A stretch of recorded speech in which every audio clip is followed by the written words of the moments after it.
Hello అండి, welcome back to our channel ఒడిశాలో మీ ఆంధ్ర అమ్మాయి. ఈరోజు మా ఇంట్లో స్పెషల్ అయితే వంకాయ ఎండిచేప కూరండాను. చాలా మందికి కర్రీ అంటే ఫేవరెట్ కదా, నాకు కూడా చాలా ఇష్టం. ఎండిచేప ఏ కూరలు వేసినా కూడా టేస్ట్ చాలా బాగుంటుంది కదా. ఇంకా లేట్ చేయకుండా వీడియోలోకి అయితే వెళ్ళిపోదాం. ముందుగా అయితే ఎండిచేపల్ని క్లీన్ చేసుకోవడానికి వేడి నీటిలో అయితే ఒక 10 మినిట్స్ పాటు అయితే అలా నాననివ్వాలి. 10 మినిట్స్ తర్వాత వాటర్ పంపేసి బాగా క్లీన్ చేసుకొని పక్కన పెట్టేసుకోవాలి. ఇప్పుడైతే ఇంకొక ప్యాన్ లో ఆయిల్ వేసుకొని ఉల్లిపాయలు పచ్చిమిరపకాయలు వేసుకొని కొంచెం ఫ్రై అయిన తర్వాత ఇవైతే ఉల్లిపాయలన్నీ సైడ్కి చేసేసి మనం ఆల్రెడీ క్లీన్ చేసి పెట్టుకున్న ఎండు చేపలు కూడా వేసుకోవాలి. అందులోనే కొంచెం కారం కూడా వేసుకొని మరొక సైడ్ అయితే తిప్పి ఒక 2 మినిట్స్ పాటు ఫ్రై చేసుకుంటే సరిపోతుంది. ఇంకా సాల్ట్ అయితే ఏం వేయట్లేదు. ఎండు చేపలు ముందు ఉప్పుగా ఉంటాయి కదా, ఇంకా సాల్ట్ వేస్తే అస్సలు తెలియలేము. ఇవి కొంచెం ఫ్రై అయిన తర్వాత తీసేసి టమాటా ముక్కలు కూడా వేసుకొని ఇవి కొంచెం మగ్గనివ్వాలి. ఇందులోనే కొంచెం ఉప్పు, పసుపు, కారం కూడా వేసుకొని టమాటా ముక్క మెత్తగా అయినంత వరకు కూడా ఫ్రై చేసుకోవాలి. ఇవి కొంచెం ఫ్రై అయిన తర్వాత అందులోనే కొంచెం అల్లం వెల్లుల్లి పేస్ట్ కూడా వేసుకొని మరొకసారి అయితే బాగా కలుపుకోవాలి.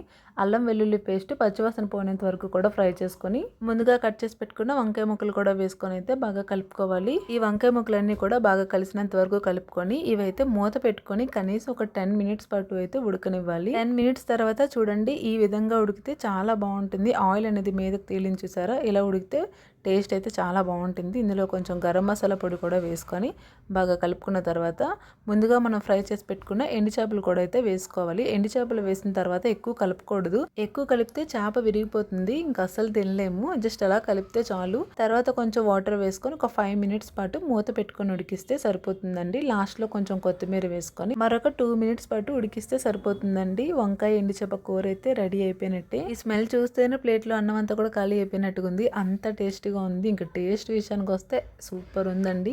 ఖచ్చితంగా ట్రై చేయండి. చాలా మందికి తెలుసు కాబట్టి నేను ప్రత్యేకంగా చెప్పాల్సిన అవసరం అయితే లేదు. వీడియో కనుక నచ్చితే కాస్త లైక్ చేసి సబ్స్క్రైబ్ చేసుకోండి. నెక్స్ట్ మీకు ఏ రెసిపీ కావాలో కామెంట్ చేసేయండి.